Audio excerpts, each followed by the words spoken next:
नमस्कार मंडळी. तर बघा हे काय आहे. तुम्ही म्हणाल आता हे काय दाखवायला लागले, तर हे आहे मस्त असं मँगो प्रेमिक्स. तर कसं बनवले बघा. हे 2 आंबे आहेत, हापूस आंबे. तर छान असा याचा गर काढून घेतला आहे, साल सगळी व्यवस्थित काढून घेतली. तर काय सांगू तुम्हाला, एवढं याप झालं आहे का नाही हे प्रेमिक्स बनवायला की काय नवस. तुम्ही हसाल मला आता माझं व्याप ऐकून. तर व्याप पण सांगते पुढं, थांबा. तर ही बघा सगळी साल काढून घेतली आणि नंतर जो गर आहे, दोन्ही आंब्याचा गर व्यवस्थित असा चाकूनं काढून घेतला आहे. तर ते आंबे पण काय नको मला म्हणून निसटतात हातातनं. ते पटापट मला कापायला पण येईना चाकूनं गर त्याचा. तर बघा थोडा आपला गर काढून व्यवस्थित सगळा गर काढून घेतला आणि मिक्सरच्या भांड्यामध्ये मस्त असा बारीक एकदम प्युरी बनवून घेतलेली आहे. आणि मग आता हे बघा गर सगळा काढून झाला आहे माझा. तर याचं व्याप म्हणजे काय झालं माहीत आहे का. व्हिडिओ बरेच मी बघितले, तर त्या व्हिडिओमध्ये काय बायका सांगतात की 2 दिवसात वाळतं हे, लगेच दुसऱ्या तिसऱ्या दिवशी हे वाळते.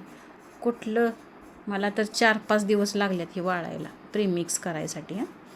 तर बऱ्यापैकी मी साधी साखर, आपली रेग्युलरची साखर घातली, त्यामुळं पण शक्यतो वाळायला वेळ लागला असेल, काय माहीत नाही. कोणाला नावं ठेवायचं काही काम नाही आपली यात.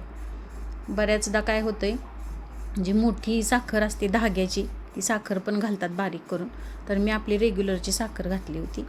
तर ही बघा मस्त अशी प्युरी बनवून घेतली आहे मिक्सरला. आणि नंतर एका ताटामध्ये ही मी सगळी पसरून घेतली आणि व्यवस्थित चमच्याने पसरून मग मी त्याच्यावरती आपल्याला पाहिजे तेवढी साखर, म्हणजे 1 वाटीभर साखर मी घालून घेतली. हे बघा चमच्याने एकदम पातळ असा थर पसरला. मग आता आंबा आहे आणि ओला आंबा आहे म्हटल्यावर जरा वेळ लागणारच, त्यात काही शंकाच नाही.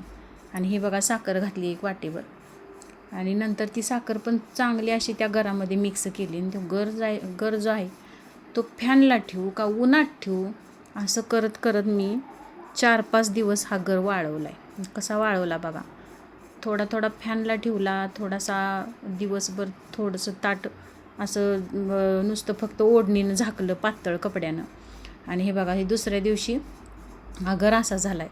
तर हे चमच्यानं असं 2-3 दिवस मी हलवून नंतर काय केलं, पातळ कपड्यातच बांधून दिवसभर हवेला ठेवलं. दिवसभर आणि रात्रभर हवेलाच ठेवलं ते.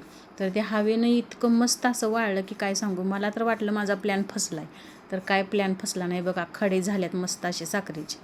आणि नंतर मग मी तर खुशच झाली. मग काय मिक्सरला बारीक करून घ्यायला घेतलं बघा. मिक्सरच्या भांड्यामध्ये घातलं सगळं आणि व्यवस्थित अशी मस्त अशी बारीक एकदम पावडर बनवून घेतली. तर आता हा झाला आहे व्हिडिओ मोठा, त्यामुळं मला आता मँगो म्हणजे सरबत किंवा मँगो मिल्कशेक करायला आता वेळच नाही. तो व्हिडिओ मी नंतर दाखवणार आहे.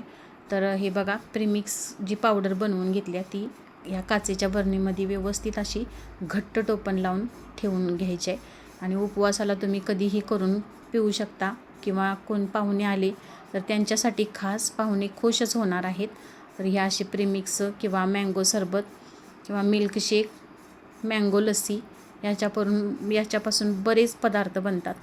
तर ह्या अशा पद्धतीचे प्रीमिक्स तुम्हाला आवडलं का नक्की कमेंटमध्ये सांगा.